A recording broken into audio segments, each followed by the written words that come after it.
حضور نبی کریم صلی اللہ علیہ وسلم ایک رات خانہ کعبہ کے پاس حتیم یا مقام حجر میں آرام فرما رہے تھے کہ جبرائیل امین حاضر خدمت ہوئے، خواب سے بیدار کیا اور ارادہ خداوندی سے ادا کیا تو آقا علیہ الصلوۃ والسلام اٹھے، آب زمزم کے قریب تشریف لائے، وہ سینے مبارک کو چار کیا گیا اور قلب اطہر میں ایمان اور حکمت سے بھرا ہوا تخت انڈیل دیا گیا، پھر سینہ مبارک کو درست کر دیا گیا، نہ خون جاری ہوا اور نہ ہی کسی قسم کی تکلیف محسوس ہوئی، کیونکہ اس وقت نورانیت کا غلبہ تھا۔ پھر وضو فرمایا، حرم سے باہر تشریف لائے، ایک جانور پیش کیا گیا جو براق کے نام سے موسوم تھا اور اس کی تیز رفتاری کا یہ عالم تھا کہ جہاں اس کی نگاہ پڑتی تھی وہاں پر وہ قدم رکھتا تھا۔ حضور آقا علیہ الصلوۃ والسلام جب اس پر سوار ہونے لگے تو وہ وجد میں آ گیا۔ جبرائیل امین جھڑک کر کہا کہ ہے براق، تمہیں معلوم نہیں ہے کہ کون سی ہستی تجھ پہ سفر کرنے لگی ہے، کون سی ہستی تجھ پر سوار ہونے لگی ہے؟ یہ ایسی ہستی ہے کہ جس کے آگے تھوڑا سا اونچا بولنا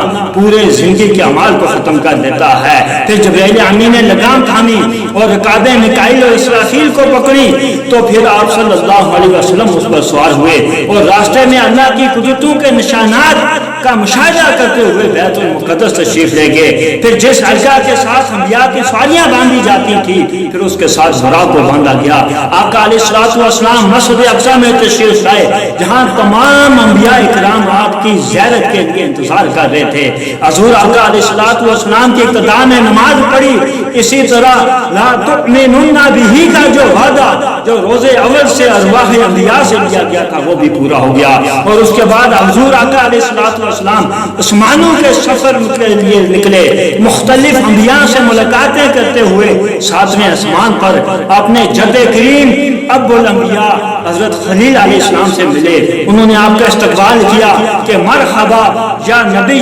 صالح والابن صالح، اور اس کے بعد آپ حضرت ابراہیم سے بیت المعمور میں ملے۔ پھر آپ علیہ الصلوۃ والسلام سدرۃ المنتہا تک پہنچے